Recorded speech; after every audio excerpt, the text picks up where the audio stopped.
Yes. So, dear participants, I just once again welcome you all for day three, session number 8, um, on the title of PFC rectifier and DC to DC converter technology. So, it gives me an immense pleasure in welcoming the session 8 speaker, Dr. Engineer Rajkumar R, graduated as an electrical and electronic engineer from IIST Chennai. Currently, he is designated as a senior application engineer in VA Solutions Bangalore and handling the major responsibility of supporting various industries in implementing several turnkey systems and system integration projects using NA products.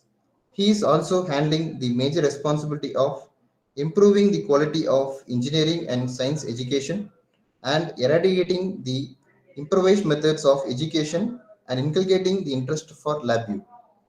Rajkumar, as a CLD certified, has traveled far and wide throughout India and has delivered thought-provoking lectures which inspire students and kindle their interest towards LabVIEW and also visited 35 plus engineering institutions. He also conducted more number of hands-on training to engineering students of various branches on LabVIEW basics and data acquisition. He also had conducted many faculty development workshops on various trending technologies, including embedded and control design, image processing, and so on. He has delivered 50 plus lectures on experimental engineering education on varied technology topics, and his key interest areas are measurement and automation, sensors, data acquisition signal conditioning, FPGA based embedded system design, and power electronics. So, on Department of Mechanical Engineering, Sri Ishwar College of Engineering, I just welcome you, sir, for this AICTE Atal sponsored program. So now the session is you, sir. You can carry, sir. I would like to thank everyone for this warm welcome, especially the management and sir for this warm welcome.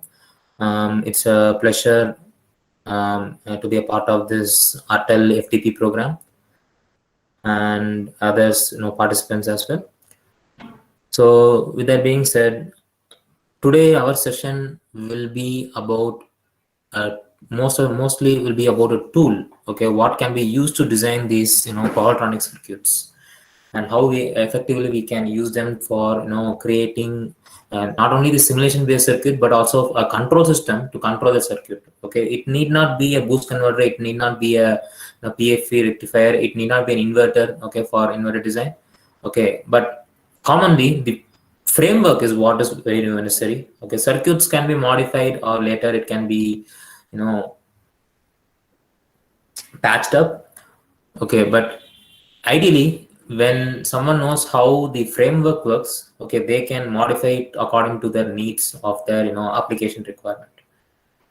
Okay, so with that being said, let's just start the session by I'll just share my screen and we'll just get into today's session.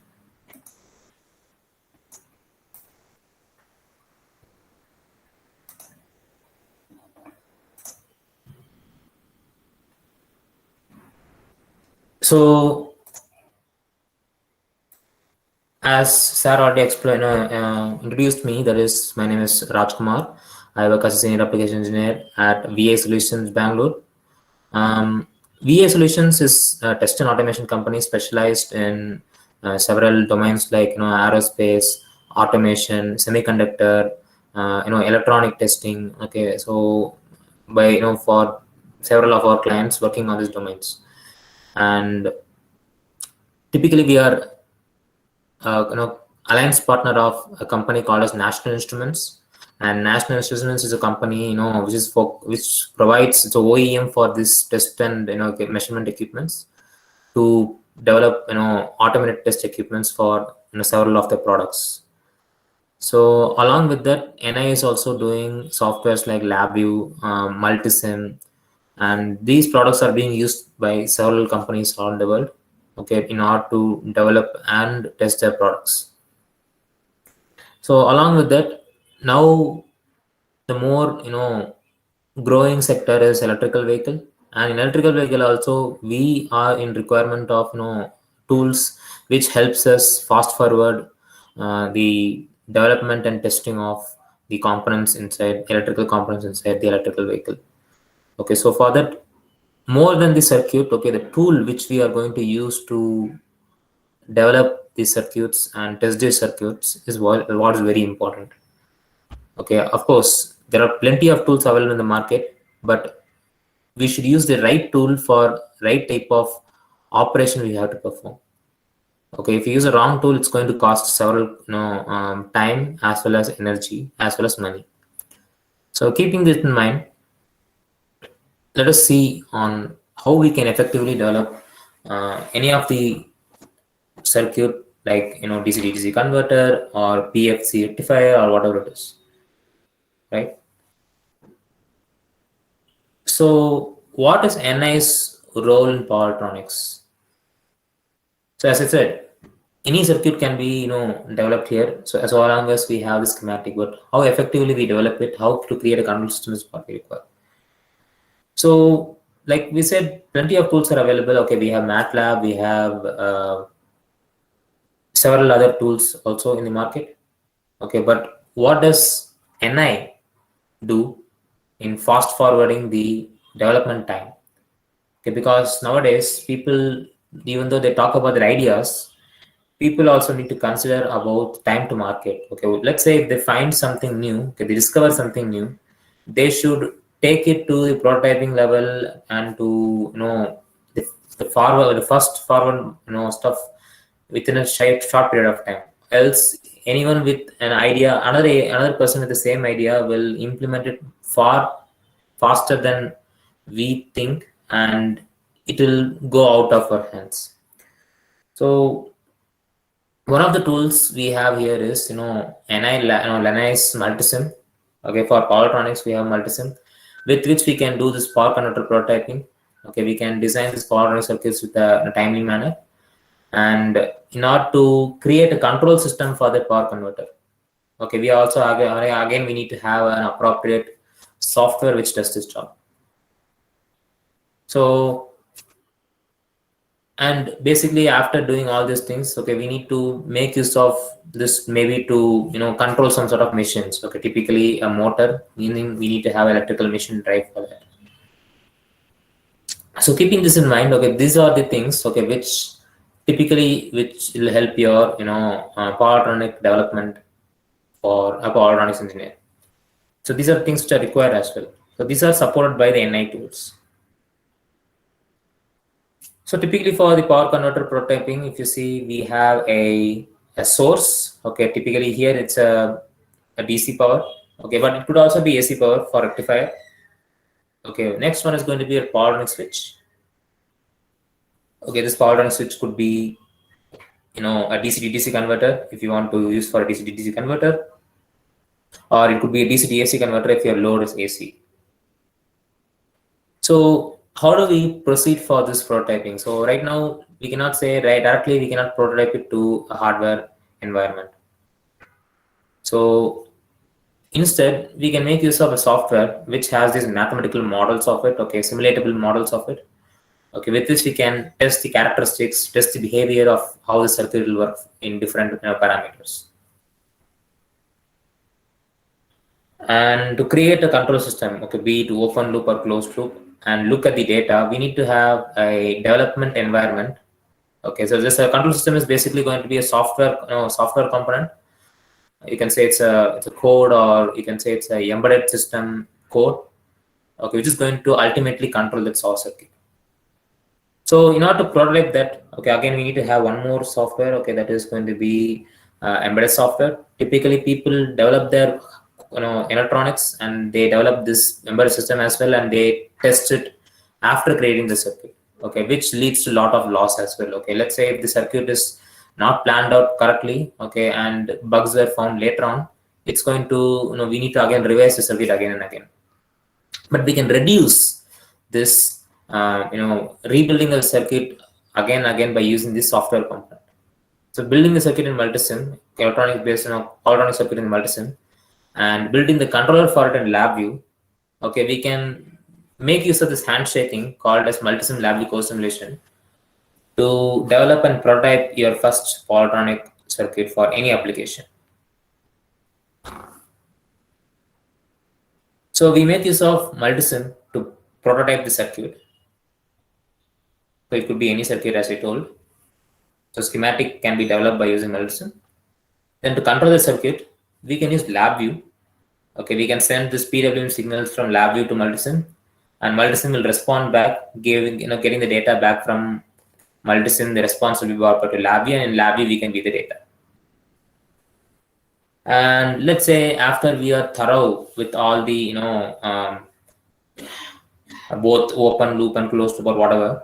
Okay, once we are fairly confident in the working of the circuit, both open and closed, okay, you can go ahead by replacing this Multisim simulation with just appropriate hardware which can control a real power circuit. And most of the time, previously, people will be like developing the simulation model in one circuit, and in order to implement the actual circuit and actual embedded system, they need to switch from the simulation software to an actual software which is going to control that hardware. Okay, here the problem is, number one, time is lot of time is wasted, okay, because you might have spent a lot of time in simulating the model in let's say MATLAB, but MATLAB, you cannot just like that remove the simulated components and replace it with the hardware emulation, because MATLAB has a very limited support for hardware connectivity. Yes, so that will be finding as a significant stopping point. But instead, let's say if we do the simulation using LabVIEW, LabVIEW has very rich way of communicating with actual hardware. Okay, so it is typically built for communicating with actual hardware only.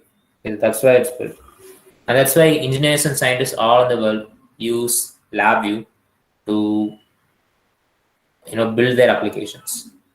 The number one reason is hardware connectivity is available. Okay, number two reason is LabVIEW is a graphical programming language. Okay, meaning we don't need to remember the syntax for it. Okay, so most of the students, people will go for C, C++, or nowadays Python is making significant progress, and MATLAB is also famous among engineering communities. But the problem there is Simulink is good. Okay, no denying that fact. Okay, but still it has a very limited hardware connectivity. So in order to replace the simulated model with an actual circuit, okay, it's going to be heavily challenging. So I mean, if you see LabVIEW, you can directly interface with cards, hardwares like data acquisition hardwares and embedded platforms. Okay, of course, not all the embedded platforms will be supported. Okay, so, selected embedded platforms with FPGA, prototyping is supported, and this FPGA programming also can be done using LabVIEW. And again, not all the FPGAs boards will be supported. Okay, the ones provided by National Instruments can be programmed by using LabVIEW.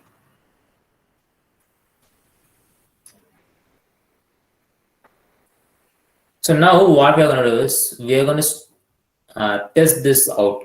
Okay, we're going to see how we can do this. Okay, right? We have seen why and how, but next what? So let's take an example of building a DC to DC boost converter. Okay, so it will give you a very brief example, because boost converter can be operated by both open loop as well as closed loop. So how to build this DC to DC converter, how to prototype this, and how to build a closed loop system for this DC to converter, we'll see right now.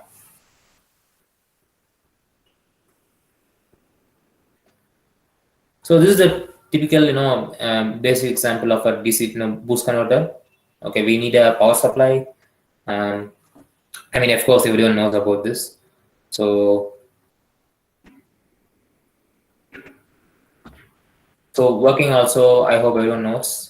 So how it works is basically by quickly switching off or switching on your MOSFET. This is going to introduce a change in magnetic field across the inductor. Okay, and even though it's DC, okay, since this is a pulsar in DC, your inductor is going to charge and discharge. Change in magnetic field is going to be induced, and due to that, EMF will be induced. And it is wired in such a way that this EMF is going to build up, and the output is going to be input plus the induced EMF. Okay, meaning it's going to be more than what was generated by the input. So when the switch is closed, okay, this will short, this will charge, and when you discharge, when you close it, okay, it will again open, meaning this will discharge via this point, okay, through your load. So it's going to be V in plus V in. So output voltage is always going to be greater than input voltage, right? So this is how a DC to DC converter works, basically. Okay, apart from that, if you see, this circuit is one of the examples. Okay, but if you have any other ideas also, you can basically try it out, okay, using the software, right? So let's see on how, key components on how to design this boost converter. Okay, so these are the parameters which are important to be considered. Okay, of course, you will have either you can use calculations required to get these values. Okay, or this is basically from mostly input and output voltages from design specifications. Okay, and our voltage ripple is also from design specifications. Okay, but frequency of the switch, however, okay, will be factored from components selected, right? So that components is going to be what is going to be the inductor and current rating. Okay, so how to select the inductor and its current rating, how to select the capacitor and its voltage rating, MOSFET and its VA rating, diode and its VA rating. So depending on this current, we need to select these frequency of switch. If we are okay with larger size, okay, if we are okay with larger size, we can go for lower frequencies. But if you want to reduce the size of the inductor and capacitor, size in the sense physical sizes, okay, maybe this is going to be on top of electrical vehicle, maybe it's going to go into a satellite or wherever, okay, you need to consider the size as well. So when you increase the frequency, okay, the size of this inductor and capacitor could be reduced significantly. Okay, size in the sense your values itself is going to reduce. So in that case, you're going to deal with frequency of switch also needs to be selected based on the frequency. Okay, your MOSFET may not work on all frequencies. So considering all these things, we need to set all these values. Now that depends on our application and what we are going to do. Okay, but we are going to select one of the examples, some of the example values. Okay, and how we are going to do it. But if let's say if you know the specifications, okay, but we don't know how to calculate, there are some calculators available on internet. Okay, namely website called as Adafruit offers DIY boost calculator available. You just need to fill in these values and it's going to calculate us the values of inductor, capacitor, and what kind of Schottky diode you have to use. Those kind of things will be given. But if you're fairly confident with the selection of these values, okay, we really don't need to do this thing. So we are going to basically create a very small boost converter. Okay, so we are going to boost value of from a lithium-ion 12-volt lithium-ion battery. Okay, for which the value voltage will be from 12 to 14 volts. Okay, and the output will be to control some load. Okay, typically for 24-volt load, let's say, for example. So we need to have a variable range, let's say 20, it can go from 20 to 28 volts. So that constraint is it's there, let's say. And load is going to be such a way that its maximum peak power current is going to be, peak power is going to be 50 watts, meaning it's when you calculate it, it's going to be like 28 volts, 1.5 ampere is 50 watts. Okay, so 50 watts is going to be there. Right? So these are the design constraints. And voltage ripple also, let's say we don't want that much ripple. We want our DC voltage to be mostly free from noise. So if these values are given to this calculator and click the enter button, okay, it's going to calculate us all these values, okay, like what is the inductor size, what is the capacitor value, I mean all those kind of things.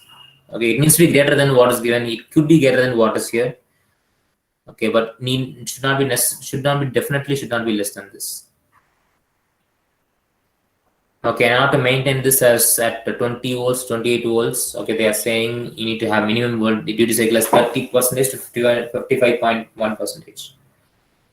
This is what it's going to vary from now to maintain that voltage.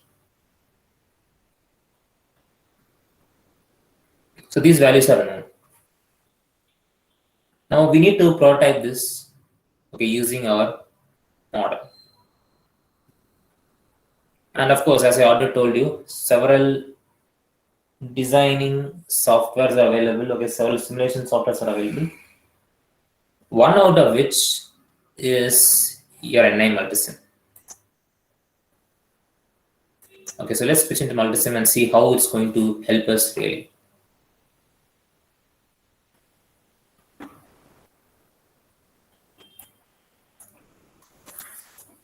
So this is the Multisim software. Okay, NI Multisim from LabVIEW, means from NI, National Instruments, okay, which produces both LabVIEW and Multisim. So this looks similar to other circuit design platform, okay, because this is in fact a circuit design platform. Since LabVIEW was mostly used, in power domain, it was mostly used in power control prototyping.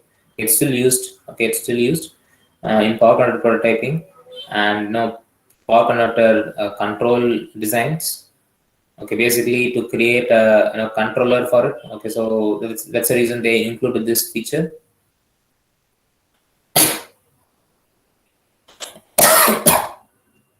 So you'll have a virtual breadboard like every other circuit design platform.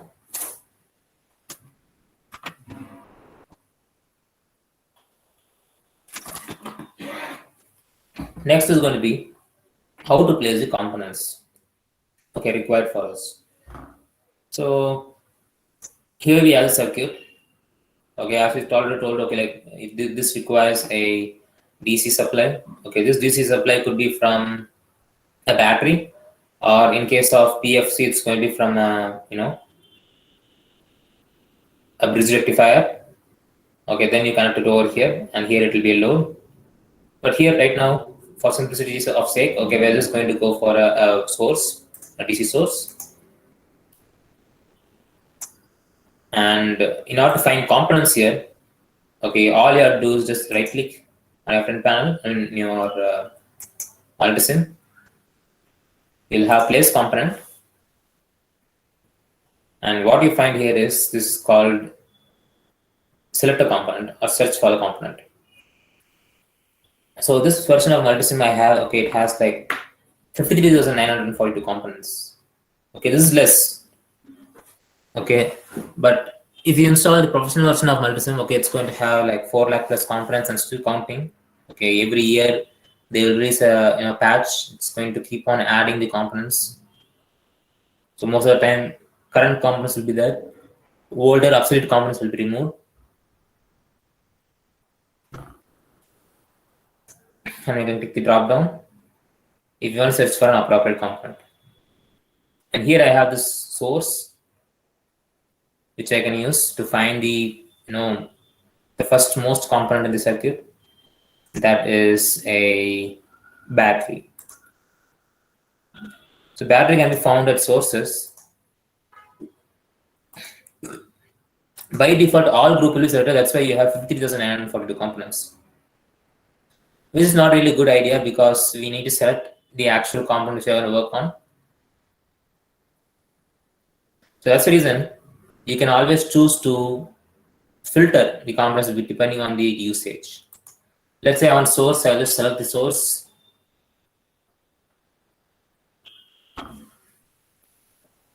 And here I have this power sources. and here I have this DC power. It is going to emulate your power supply.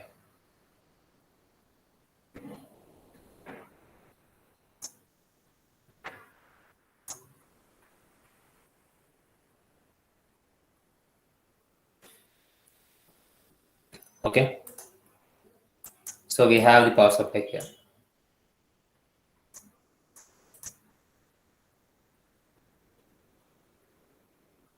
Okay, good question. Can we do that in Proteus? That's right. As I already recalled, here the objective is, yeah, we can do that in Proteus, but I'm not the pro. I am not aware of the Proteus. I mean, I'm aware of the Proteus software. Okay, but I haven't worked on it. Maybe it is possible, but here we are going to see the tools focus on how we can do it using this product, so that in the future part we can not only stop the simulation but also interface it very easily with the hardware. Okay, but I believe I am aware of the Proteus software. Okay, there are ways you can build it and you can do the simulation. Okay, but I haven't personally done it. No. So since I am NI based engineer, I am focused more on NI Multisim and NI LabVIEW.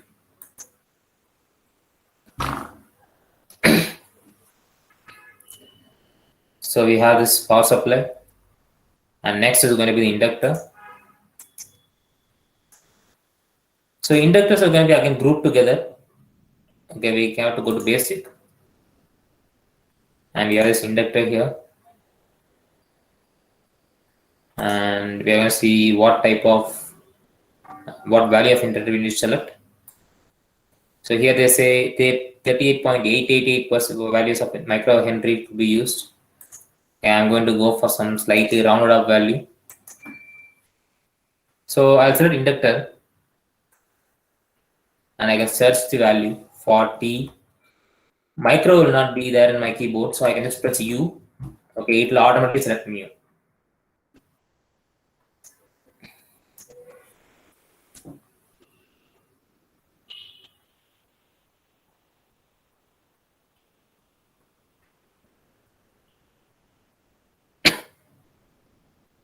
Okay, I'm sorry. Okay, yeah.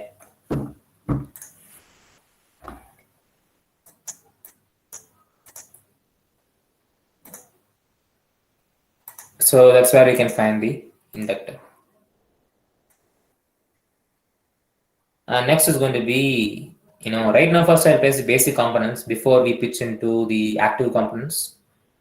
So here we have this capacitor.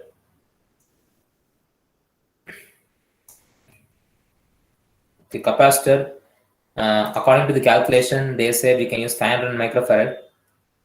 So 500 microfarad capacitor may or may not be available as a standard value. Okay, the nearest value I could think of is 470 microfarad, but that is lesser than what we have calculated. So next value is going to be 680 microfarad. Okay, so that's the standard value. Okay, you can go more than what is prescribed. Okay, but the more size you increase, the more the size of the capacitor will increase. So we have to be careful in that front.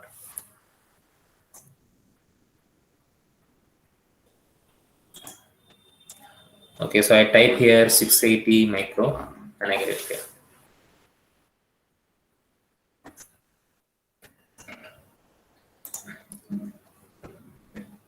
And for load, I'm using 20 ohm resistor.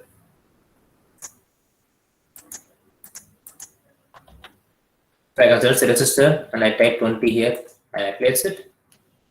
And before I place it, according to the schematic there, I may need to rotate my component because always it will come in this direction, horizontal direction. Now to make it vertical, I need to press a combination of key in my keyboard. Okay, Control plus R is going to rotate. Okay, I'll rotate in such a way that it's going to come like this.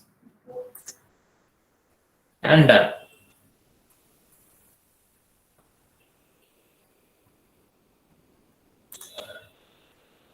Next is active component. Okay, so in this case, we are using a capacitor, MOSFET to switch on and switch off. Okay, MOSFET selection, it's not like you can easily replace these values. Okay, so in order to select the operated MOSFET, we need to know how much of a voltage you're going to select. And by selecting the voltage value, you will be able to voltage and how much current it's going to sink, how much heat is going to dissipate. Okay, all those factors, if we know, okay, we'll be able to select it appropriately. So right now, if you see our account of calculations and design specifications, we are going to have it specifically set up to 28 volts. Okay, so 28 volts, and let's say it's going to slightly, we're going to have some margin. Okay, so once we get the margin, you're going to get something nearby 55 volts we can have. So either you can search for an appropriate MOSFET, which is not a very good idea. Okay, or there are several softwares and several web pages available, okay, which sells these electronic components. Okay, there if you go and select the filter, okay, if you type transistor and select the filter, MOSFET and type the filter, it's going to ask you what is the voltage rating, what is the gate voltage rating, what is different types of voltage ratings will be shown up. Okay, so you can make the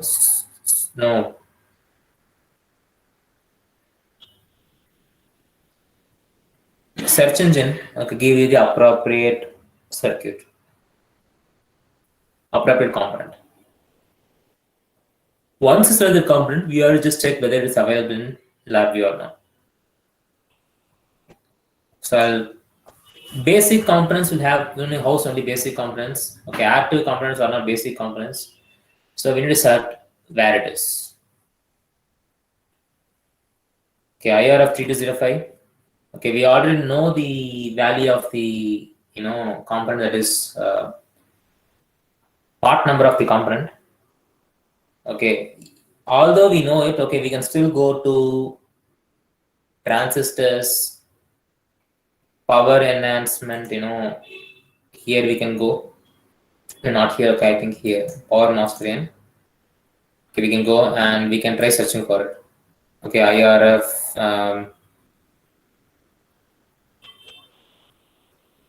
3205 is here. Okay, but let's say you're not able to find out the components. Okay, you're lost. In that case, you can always go to all groups. 50,942 components will be at disposal. All you have to do is, since it's a specialized component, okay, you can just type IRF 3205.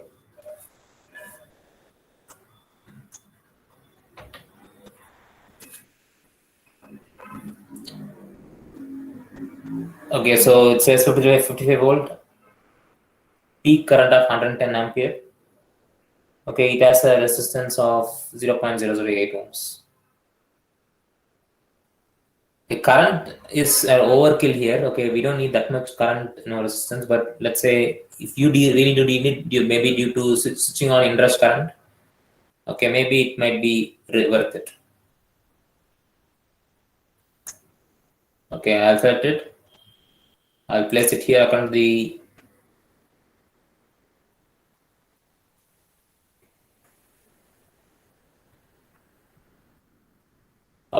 design values.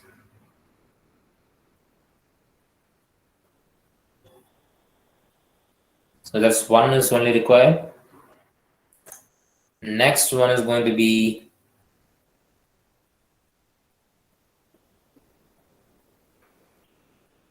diode.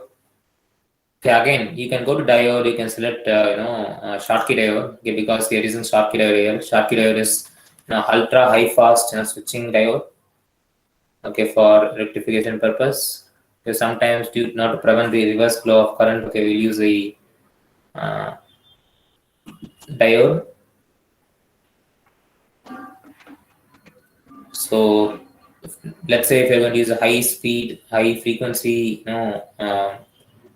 switching frequency, okay, we need to use the appropriate, ultra high frequency switch. The Schottky diodes are commonly used for that. Here also, if you see there are 1,162 components, it will not be very wise for us to search for it. Okay, again, knowing what is the component value. Okay, it says MBRV1045G. You can try searching for MBRV1045G. Okay, you can make this up.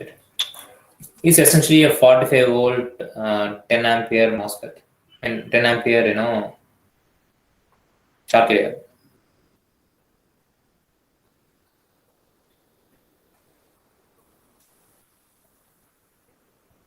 So you can select it. You can keep it here.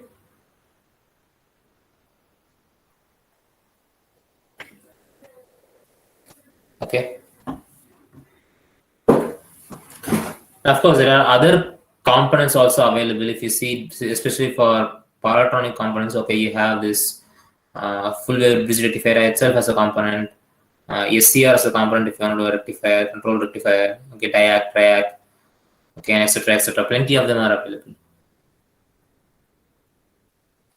Okay, now we are using MOSFET for this. And most importantly, I have forgot one main component that is in source, power source, and that is ground. Ground is the most single important component of the circuit, okay, without which, number one, some of the simulations will not run. Okay, most of the simulations will not run, as a matter of fact. Second reason is without ground, if you have a floating source, okay, it will say, incorrect readings. Okay, it will read incorrect readings. Instead of getting 48 volt across a 48 volt battery, okay, you might read something like 200, 300, 400, 500, something. So basically that's happened because there is no reference to separate it from. So now we will have it.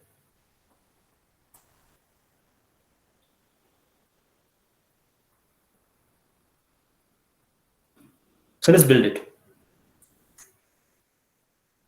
So from multisim, from the battery to the inductor to your Schottky diode to your load. Load is going to be connected to the other end of load is going to be connected to the battery again.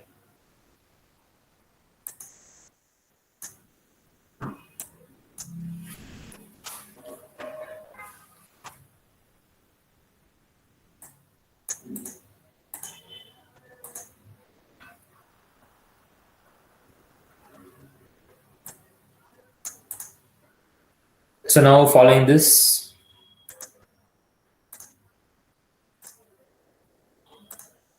so when this is on, okay, this will be short and this will start charging. And when this is off, okay, it's going to discharge.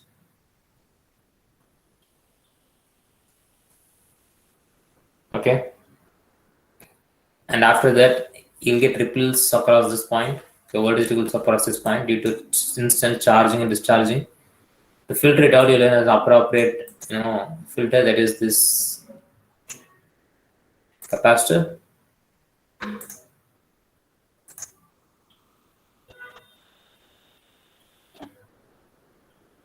Okay, so now it's almost done, partially done. Okay, so next job is going to be to control the, creating the control system for your MOSFET in order to charge and switch off. And it's going to have different frequency than what is going to be. Okay, so typically to control the MOSFET for for this type of system, okay, we'll need a PWM generator to control it. Okay, so depending on the duty cycle of the PWM generator connected, okay, it's going to change the output voltage.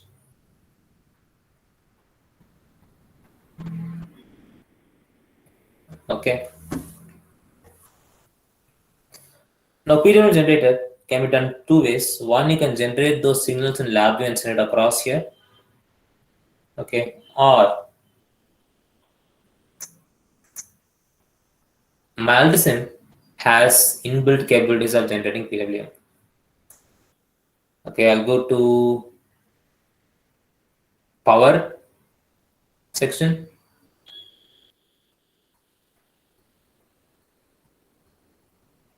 And in power section, we have several components, different components. Okay, on which we'll be using the power controllers.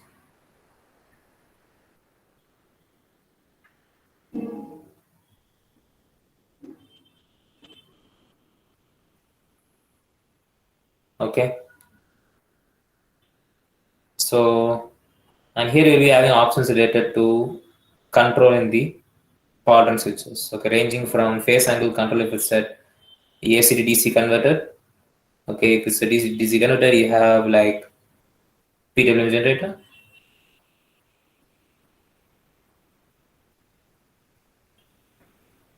So I'm going to use the PWM generator only one, and I'm going to select it. And I'm going to keep it here.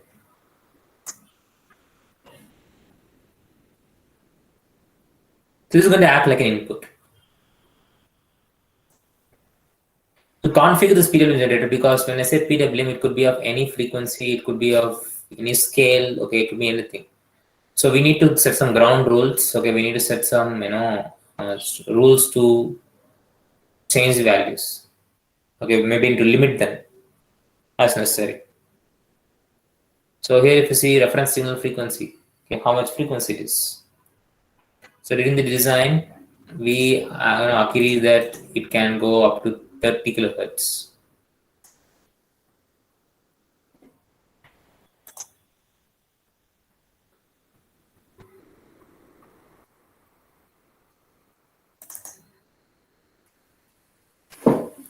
So here we need to select an appropriate frequency. Okay, according to our calculation, we need to select 30 kilohertz. So I said 30 kilohertz. And reference signal minimum voltage. Okay, basically, if you want to vary between 0% duty cycle to 100% duty cycle, that's the way to do it. Okay, so reference signal minimum voltage. Okay, with 0 if they are saying. Okay, so this is 0 only. Okay, basically to scale from 0% duty cycle to 100% duty cycle. Okay, so 0 volts is basically equal to 0% duty cycle. 1 volt is equal to 100% duty cycle. So if you give anywhere in between, it will automatically calculate what value it is, and it will calculate the equivalent duty cycle and generate it. So 0 and 1 is perfect. Okay, we are not going to change it. Okay, but what we are going to indeed change apart from the frequency is we are going to change the output voltage rise amplitude. If you see, this is going to be directly connected to the MOSFET switch, the MOSFET's gate. Okay, and power MOSFETs have experience on not connecting properly. So I now do appropriate diagnosis.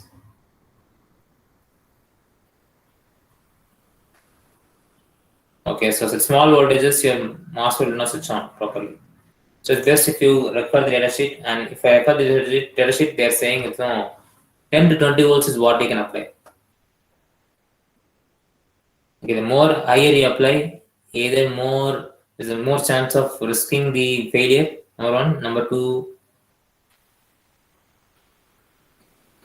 yeah.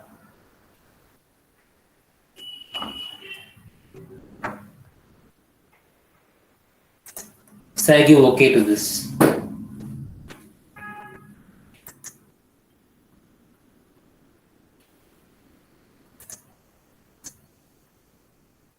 I connect the value here to this, and that's about it. Okay, in ideal situation, in a realistic situation, we cannot connect this PWM and generate it directly to your circuit, okay, to your MOSFET.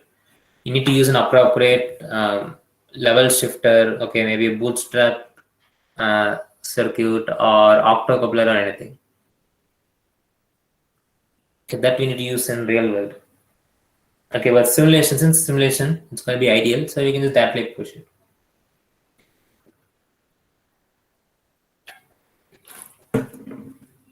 right?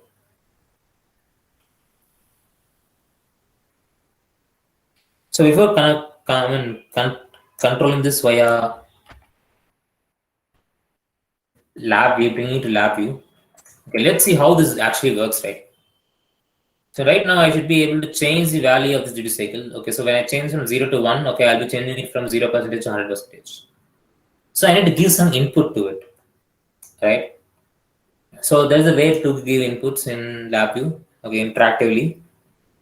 So if you go to sources, signal voltage source, we have something called DC interactive voltage source.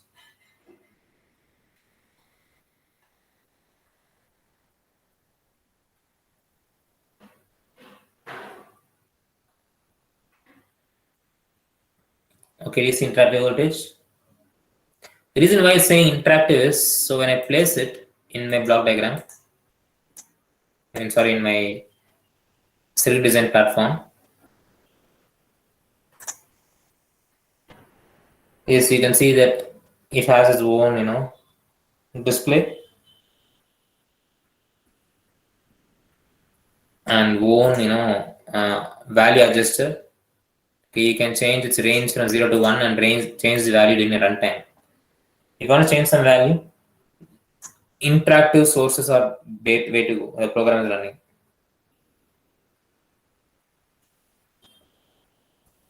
So I'll connect it from here to here.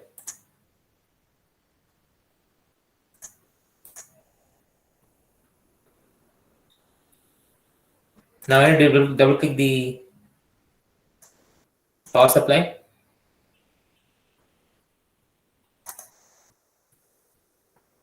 The increment I'll just give 1.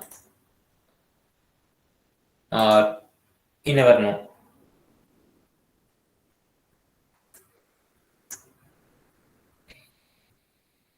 Okay, minimum value is going to be 1, maximum value is going to be 1, minimum value is going to be 0. So we can vary from 0 to 1, which means 0% to 100%.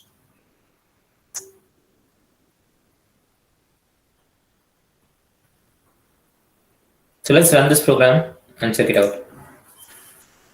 So there is a run button available on top in the multi-sim. Let's just start simulating the circuit. Now all I have to do is just make the measurements of voltage and current. Now how that would be? Is it really possible or not? Yes, as a matter of fact, it is possible. We have something called voltage probes, current probes, voltage current probes, which will be placed in real time.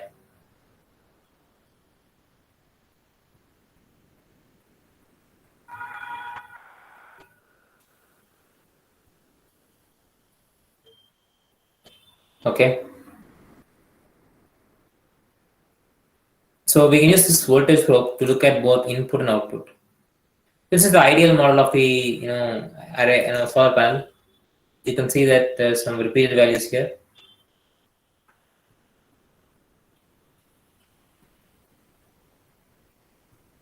If you want to measure current through this, okay, you can also have current flow here.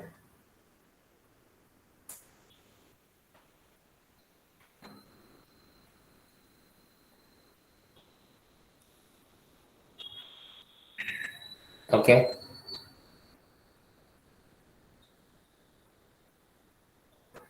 So right now it's running at 0.8. So it's better if we give a smaller, duty cycle.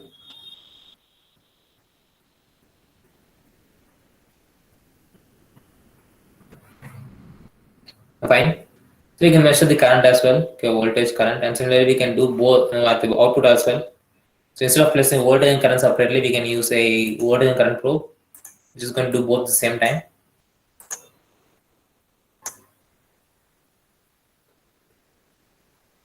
And here you can see that input voltage is 12.12 volts something, output voltage is 20 volts something, meaning some boosting is taking place.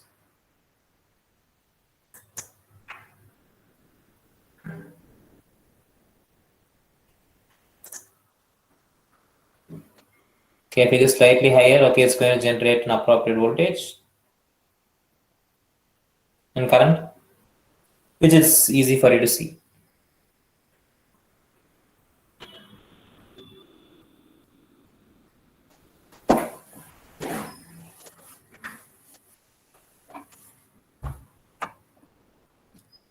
Okay, so this is one of the good ways to do it, but this could be done better.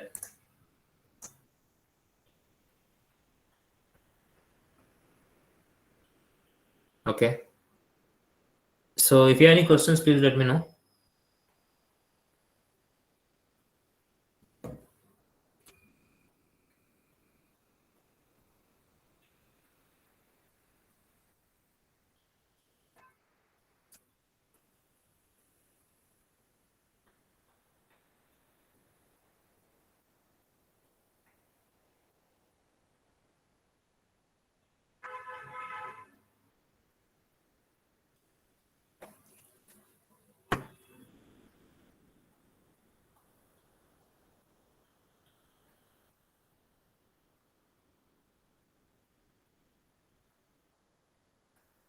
Okay, in that case, I'll just continue. So if you see, we can, like this, we can prototype any other, circuit tools necessary for any of the, desired outcome. Okay, so Multisim is built for that. Okay, for simple, things like designing, controlling a boost converter and looking the data at it. Okay, so by increasing or decreasing the values of the duty cycle, we get different responses. Okay, when we run.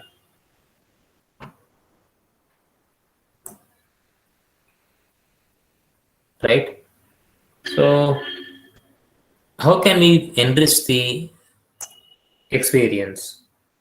Okay, like not only do the simulation multisim, but also create interactive, execution ways where we can build our own user interfaces to control this. Or let's say, if you're going to control, closed loop control, if you let's say if you want to do, okay, so this is not the best way to do it. Okay, there is a reason being here we can build the schematics, okay, but we cannot build a PID controller, for example. Okay, here we do have a control stuff. Okay, I believe we have something like NIST components. Okay, where we can find components related to several other things.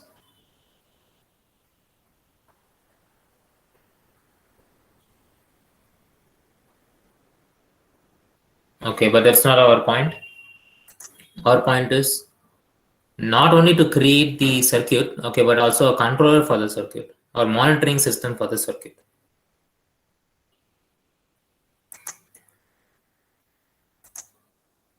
Okay, so next is that's what we're going to see.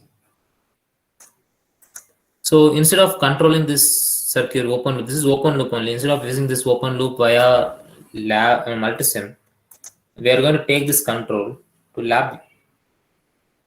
So these data, voltage, current, and all, okay, can be seen in LabVIEW. And using LabVIEW, since LabVIEW is a development toolkit and development kit, okay, it has capability to implement not only PID but also other controller design. Okay, whatever is helping you sustain it. Okay, and other common themes like analysis, data logging. Okay, those kind of features are available in the LabVIEW. Okay, and that makes it easy for engineers and scientists to do research.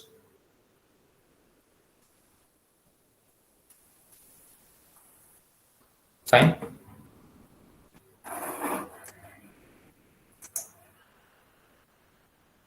So how do you proceed with that in that case? So for that reason, this Multisim has a toolkit called as Multisim LabVIEW Co-Simulation. Okay, where we can make use of these connectors called as LabVIEW Co-Simulation terminals, which enables data from Multisim into LabVIEW or LabVIEW into Multisim. Okay, multi-directional communication will take place. So in this case, it's a co-simulation terminals are available. Okay, where we can read the values of voltage, current, etc. We can also write some data back to Multisim and LabVIEW. So in this case, in order to interface both of them together, we have this force simulation terminals. We have something called voltage output terminal. Okay, this is what helps us in making measurements. If you're going to create a closed loop, first we need to take measurements here and bring it to LabVIEW.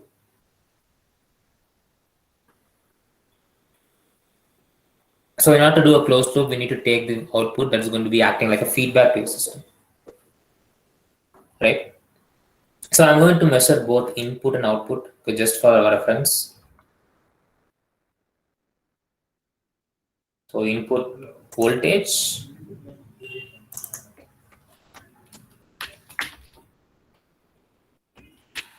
input. I go to connectors, cosmetic terminals, another voltage input, and I have a output voltage.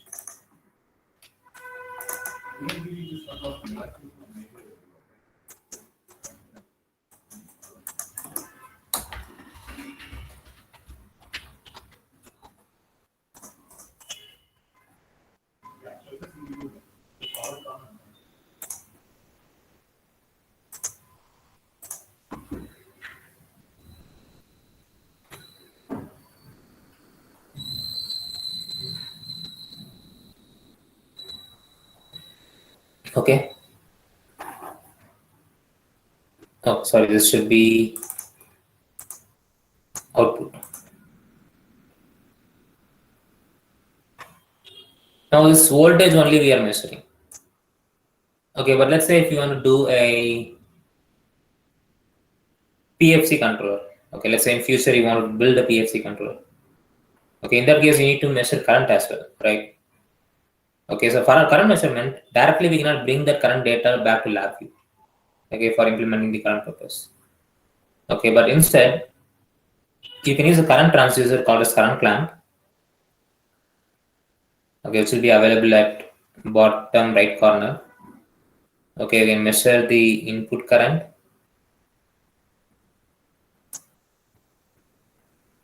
Okay, we can also measure the output current. And there's a conversion factor available. Okay, so 1 volt will be equal to 1 milliampere will be equal to 1 volt. Okay, 2 milliampere will be equal to 2 volt. The conversion will be there. So I need 1:1. Okay, this is 1:1000. I don't want this, so I can double click on this current clamp. I'll see what are the other options. Okay, there's 1/1000 is available. 1000/1000 is 1:1 is available. Okay, I'll go for 1 millivolt equal divided by 1 milliampere, which is equal to 1 volt by 1 ampere.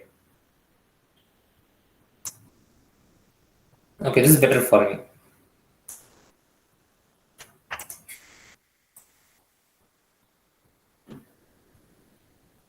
So this probe will convert this current into voltage. And we all know how we can bring voltage inside the multisim, right? So we'll go to connectors, co-simulation terminals, and I'll take the voltage of the terminal.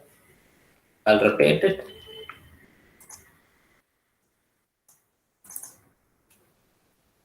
Here I have current in, and here also we'll have current out.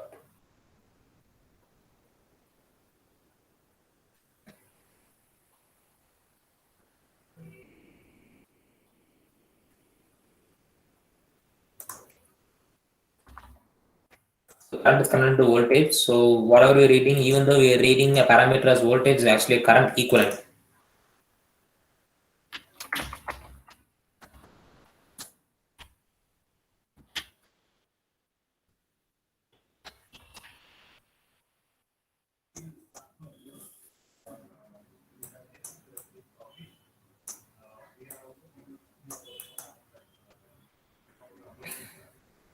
Now, based on these values, okay, we need to be able to control back, bringing back to the actual control of your DC-DC converter. So depending on these values only, we'll be able to control the status, right? So this needs to be given as input, and that of course we need to be connected from LabVIEW. Connectors, LabVIEW constitutive terminals, and we have voltage output terminal.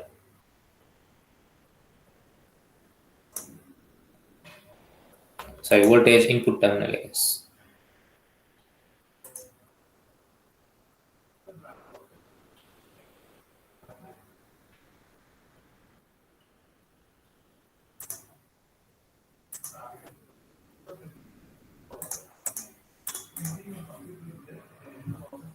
I can name it as PWM.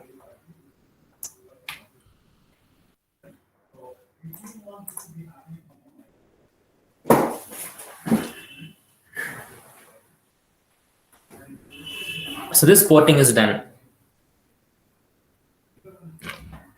Now we need to save it before we are going to access it via your development environment of LabVIEW.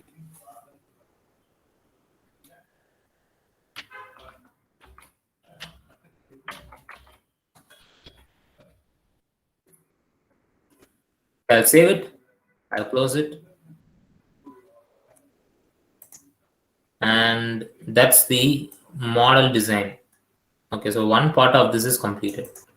You have created the plant control, plant of for your controller. Okay, using the multisim. So next is what we need to do is you need to use LabVIEW to control the multisim software. So for that reason only, we have this LabVIEW software.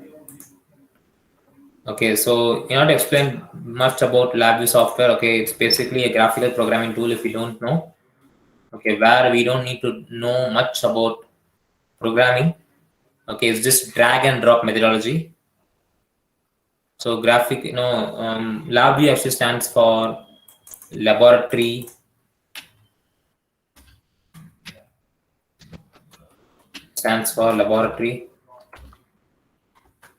virtual instrument or engineering workbench.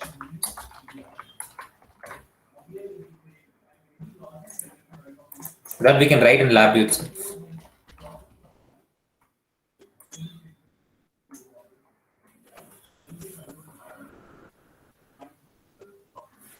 Okay. But even though I have written here, okay, the programming style for LabVIEW is totally different. Okay, LabVIEW typically requires two windows to program it. Okay, one window is called as front panel. This is where you create graphical user interface. Okay, and you will declare the input and outputs. Okay, because inputs and outputs here are the variables alike. Okay, but in LabVIEW we don't call them as variables. We call them as controls and indicators. Okay, mostly LabVIEW is used in the field of instrumentation in several domains. Okay, previously instrumentation was one domain. Okay, but nowadays since computerization has come in order to bring data from external world to computer, instruments have become important in every field. So it has become available to learn for every field. Okay, it could be communication, it could be electrical, it could be electronics, it could be civil, mechanical. Every industry could be using it, right? So LabVIEW's terminologies all will be with respect to instrumentation. Okay, like controls, indicators. Okay, instrument control, instrument indicators. Okay, all these things are used in instrumentation industry. Okay, now LabVIEW will refer to controls, inputs as controls, and outputs as indicators. And block diagram is a place where you can create the graphical code. So it's engineers and scientists, traditional engineers and scientists do not have much programming experience. Okay, in order to help them to create their application with their ideas, LabVIEW's syntax is everything will be graphical, drag and drop methodology. Okay, so for example, let's say I want to add two numbers together. All I have to do is I have to right click on my front panel. I have numeric. I have numeric function, which is numbers basically. I have other things as well. Okay, depending on what type of instrument I am building. Okay, let's say I want to add two numbers. I declare two inputs, also called as two controls. Okay, I can name them as well. There's another one, I name it. So A, B, and output, I need to use indicator, numeric indicator, because it's a number.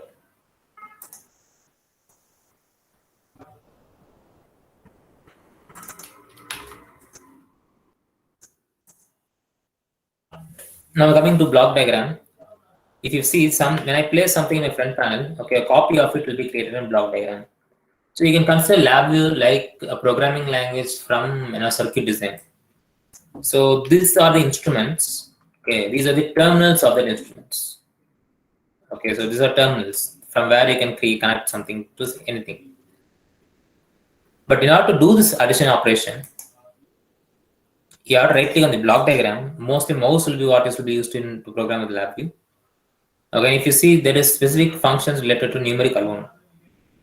Okay, like add or subtract, whatever operation you want to do. So these are functions. Okay, and we don't need to remember the syntax for these functions because these are available as a picture.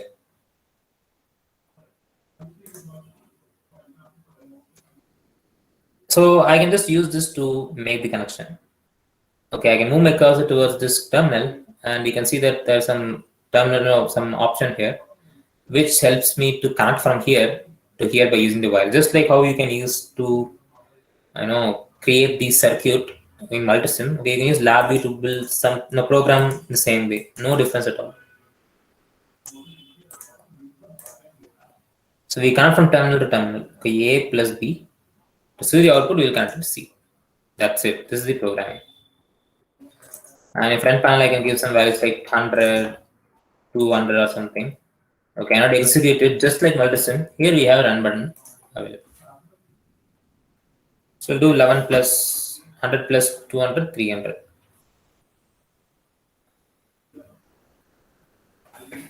Right?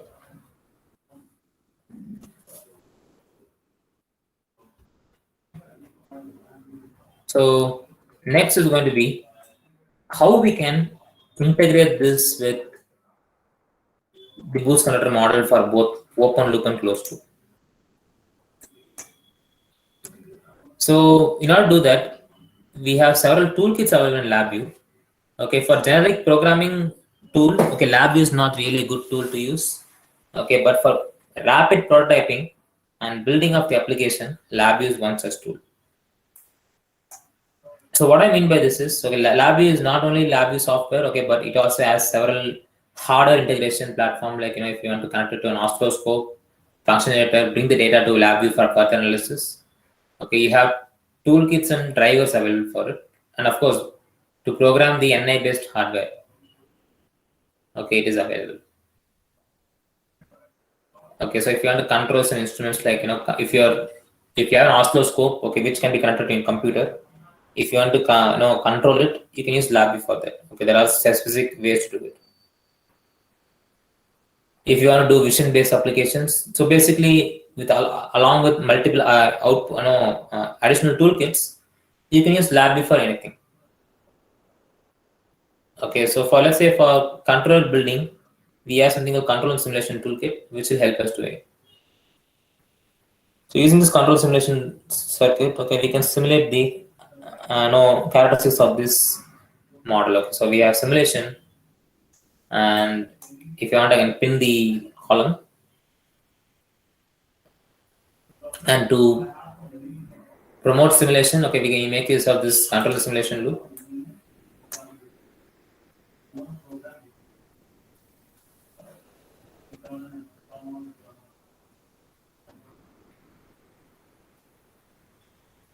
It is available over here.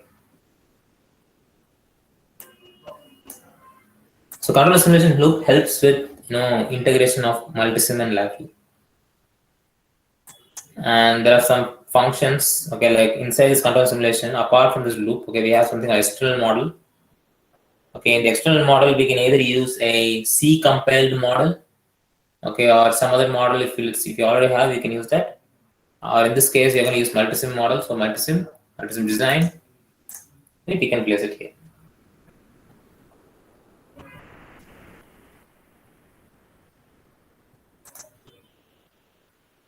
So I browse.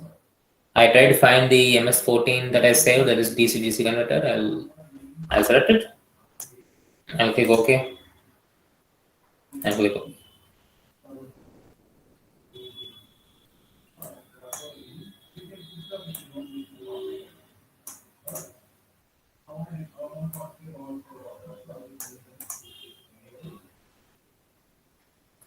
So here is where you need to give the PWM value, and output is what we get here. So to give the PWM value as input, okay, first we'll try open loop, then we'll try closed loop. So for open loop, okay, you have like, you can have to give the PWM as input and output, you are going to get it here. So what I'm going to do is, in order to give this PWM input, I can use this numeric control, okay, to give the value. Or better, since lab is about GUI, okay, we have some GUI based inputs, controls, like this knob, dial. Okay, normally to emulate the real world instrument, we have this. Okay, so we can make use of this to do that. So we can name this as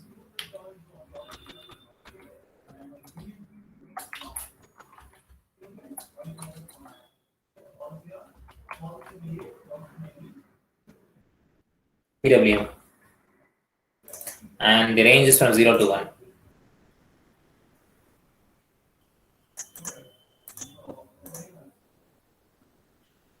And the output what we get is like this. Okay, voltage in, voltage out, current in, current out. So I can order it if I want. I can change the second one to current in, the parameter current in, volt in, volt out, current out.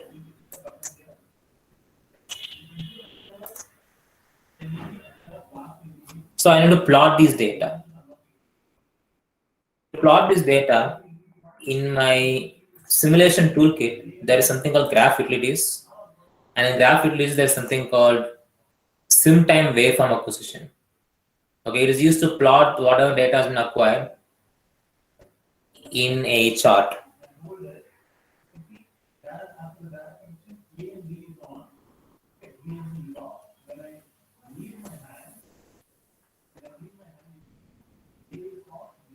Okay, so then here we'll be having values to give.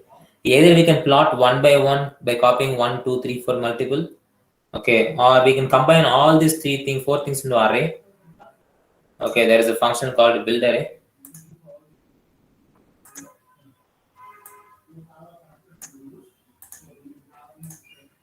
Volt in, current in, volt out, current out.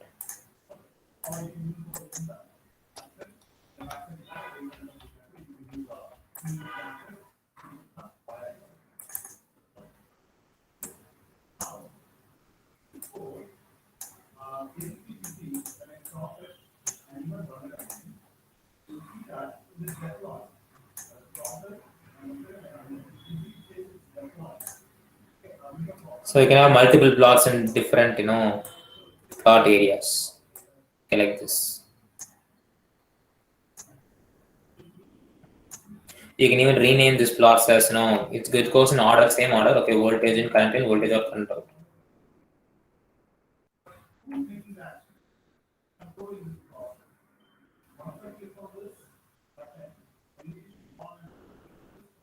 So if I run this, you will be getting the data from Multisim to come in the lab view. Okay, by default it will be, one single line will be shown. I just have to enable auto scaling, and this is how we'll be seeing it. So initial state it will be, very high voltage. Okay, so initial startup will take some time. Okay, but once it gets settled below 12 volts. Okay, so initially, even though people will be saying like, okay, always the output voltage will be greater than input voltage, but that is true only when we apply some duty cycle. But when we don't apply any duty cycle, okay, so it could be like output voltage will be less than input voltage. by some factor, because if you don't apply anything to this voltage, any duty cycle to this voltage, any excitation is not there, there will be some loss due to these components. Yeah, and due to this components, this 12 volt will be 12 volt here, but when it goes through these points, okay, it's going to have some significant amount of loss. Okay, it's going to be like, voltage drop is going to be there, and across this you'll be seeing only some less voltage less than input.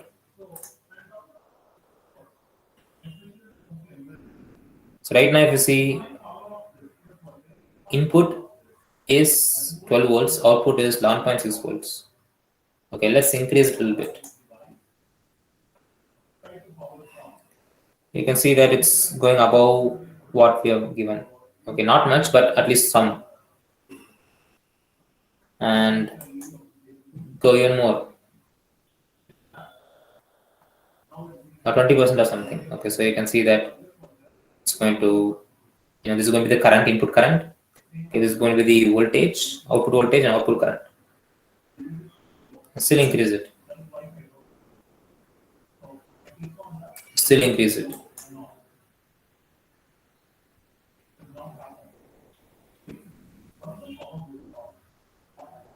Okay.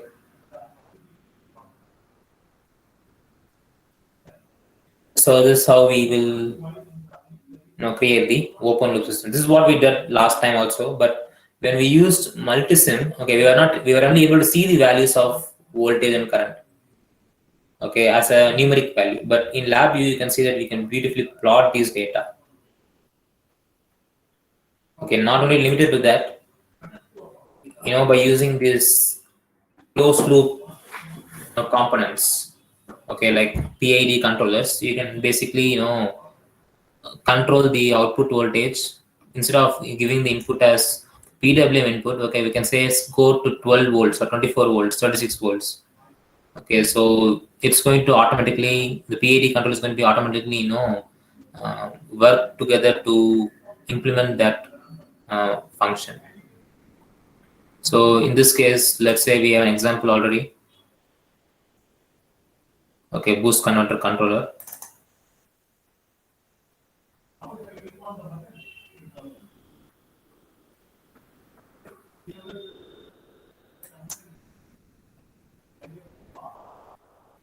Okay, in this case, this is also open loop only. So for a closed loop, however, let me just get it. Just give me a moment.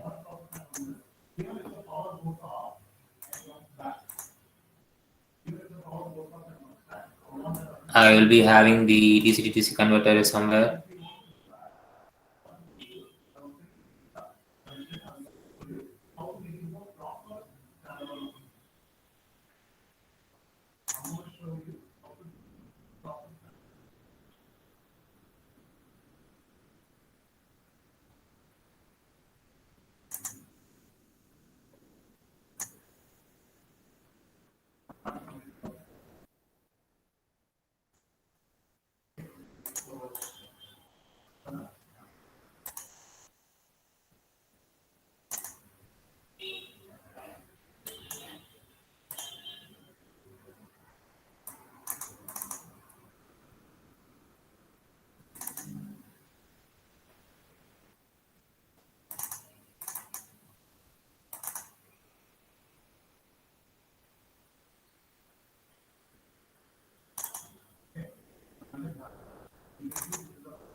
So, okay, let me just reshare my signal again. Present.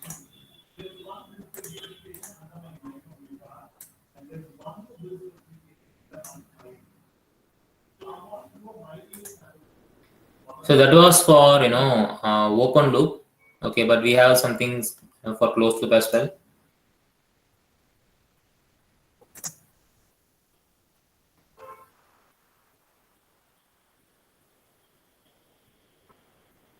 So in this case, there's a, instead of PWM as input, you have the set point as input. Okay, and if you see, input voltage is 12 volts and output voltage is somewhere nearby the 12 volts. Okay, output voltage is also fully 12 volts only, exactly 12 volts. And I can just type it as 15 volts. And there's a PID controller here, okay, which will make sure that it will go and tune itself to 15 volts. So if you see the code, there is a function called PID here, okay, which will help us to do that same thing. Okay, it takes the feedback from the output, okay, and there is a set point here, okay, set point voltage, okay, and this is the process variable. Process variable is basically feedback, okay, where you want it to be, that is going to be the set point, and basically it's going to give you the output voltage, okay, output value, okay, and this output value cannot be directly wired to the PWM. So I need to form a relationship between the voltage and your PWM. So that might be easy to say, like we can say V naught is equal to Vs divided by 1 minus D. Okay, that will work theoretically, but practically speaking, that may not be really applicable here. Okay, so we need to do a open loop test where we will apply some voltage and we'll get the input voltage and output voltage. Okay, so we'll form the relationship between them by using this linear fit. Okay, so we'll find the slope and intercept, and we will make it as the feedback back to your input. Okay, so there are PID functions available, like not only PID, okay, it's not like you have to use only PID. Okay, in LabVIEW we have toolkits support also with PID, fuzzy logic, etc., etc. Okay, so this is for creating the controller, and this may not be, again, of course, the software circuit here example is given as DC converter.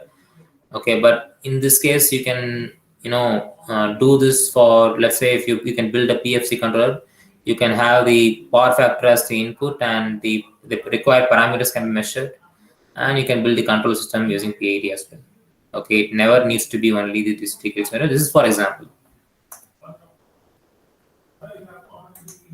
Okay, that's what we need to remember here. Okay, and once we are familiar with the implementation in this simulation, okay, if you are fairly confident, next step is to replace this multisim model with the actual model. Okay, actual model instance, whatever is going to interact the real circuit. Okay, let's say you have fabricated the circuit now, you are fairly confident in what we have created. Now you want to build it. Okay, let's say after you build it, you need to control the circuit using an appropriate electronics or embedded system, right? So instead of converting this LabVIEW code into an embedded C program, you can use LabVIEW to program certain hardware like FPGA. Okay, so FPGAs can be programmed by using LabVIEW because there are specific toolkits available and several hardwares available. Okay, with which not only can we do simple DC-DC converter. Okay, like high power DC-DC converter, DC-DAC converter, AC-DC converter. Okay, so this could be for this control system could be implemented by using one of the solutions by NI. So total solution is implemented using LabVIEW. There is a hardware called as Compact Trio platform, which contains both embedded embedded processor as well as the FPGA, okay, which is fully programmable by using LabVIEW, and specifically used to control inverters and power electronics. There's a general purpose inverter control board with which you can control a power electronic circuit. So we have built something like this in real time as well using this hardware. We are able to control and monitor the circuit, and there are several usages for this. So maybe you can use it to build an energy storage system, charging for energy storage system, okay, or electrical vehicle inverter modeling, okay, or motor drive modeling for pumps, grid tie solar inverters, anything. Okay, so with that being said, here the advantage of tool is not only we could be stopping with the simulation. Okay, if we have appropriate tools necessary to build the actual circuit and the appropriate hardwares, we can go ahead with actual prototyping the hardware. And not only prototyping of the hardware, we can build the actual model as well and until deployment. Okay, so that's about it from me for this session. If you have any questions, please let me know. So thank you so much, sir, for your elaborate session.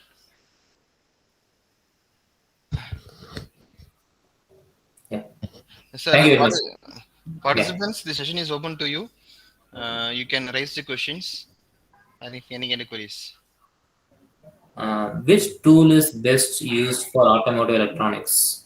Okay, as I already informed, like here we are not going to compare different tools.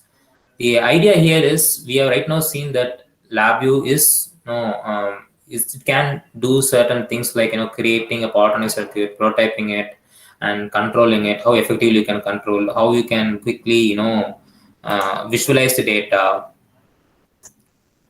and other things. So similarly, using LabVIEW also, using LabVIEW, several automotive companies are using prototyping of these tools for automotive electronics and stuff. Apart from that, there may be ways. Okay, I'm not sure, but there may be ways where you can prototype for automotive electronics as well. But as far as my expertise is concerned, my expertise is in LabVIEW and its associated tools. So I find it easy to use it, but there may be things using the other people as well. So the next question is from participant Senthil Nathan. So it is possible to use FPGA for MATLAB? Okay, is it a statement or is it a question, sir? Like, so it is the rising query is whether it is be possible to use FPGA for the MATLAB in MATLAB. Okay, I was wondering whether it's a question because there was no question mark. Okay, there is a VHDL compiler, even though it's available. I haven't worked in MATLAB. Okay, my experience, as I told, it's only in LabVIEW. Okay, but although we have some MATLAB engineers, okay, who actually build systems using their code in their Simulink or MATScript. Okay, and there is a MATLAB compiler a coder is available. Okay, so which will compile the code into the MATLAB, the VHDL code. But I have heard that it's not really very effective. Okay, and we still have to use the coders available. VHDL developers to develop our code. Okay, but instead, what we as a LabVIEW developer will do is there's a toolkit called as LabVIEW FPGA where we can develop code for FPGA using LabVIEW itself. Okay, and in that process, we don't really need to learn VHDL also. Okay, so your LabVIEW code will be automatically compiled into, these codes will be directly converted into, VHDL codes. Okay, so that level of, extensiveness is available there. Thank you, sir. So another questions from participant group. So how to control the charging current of a lithium-ion battery in Simulink model? Sorry, sir? Actually, the question is posted in group, sir. Okay. So how to control the charging current of a lithium-ion battery in Simulink model? Okay, Simulink, as I already told you, I'm not really expert in Simulink, but what I know is from LabVIEW, if you ask me, it's possible to answer. Okay, but I will just pose this question to my MATLAB experts here, available in our company. Probably, if possible, I'll return the question back in 2 to 4 hour session. So I'll ask them if they know about it. Thank you, sir. Sir, next question from participant, sir. So how to connect a PV array with a MPPT to DC bus line through a DC to DC converter? Okay, this is a very specific question. We do have a, as we already told you, we are a graphical platform designer where we will design the systems using, LabVIEW. So in this, if you see, we have a solar PV inverter model available. Okay, in this case, we first create the hardware required for like solar panel, okay, MPPT controller, boost converter, all these things we first create. Okay, then to control it, okay, we will make use of LabVIEW. Okay, using the appropriate hardware, we'll get the data from solar panel, on the DC link bus, or the measurements will be made, and we'll use the PID controller. Okay, basically PID controller will be not actual PID hardware based controller. PID control is software only. Okay, software based PID will use in LabVIEW, and we'll control it. In this case, if you see, measurements will be made from using the appropriate hardware. Okay, and we'll use this literal software only. Okay, software PID. This can be used in hardware also. Okay, and we'll implement the PID based MPPT controller using the LabVIEW software only. Yes, sir. Thank you, sir. Sir, next question from participant, sir. So, which is the best DC to DC converter to use with a PV panel? PV panel. Yes, sir.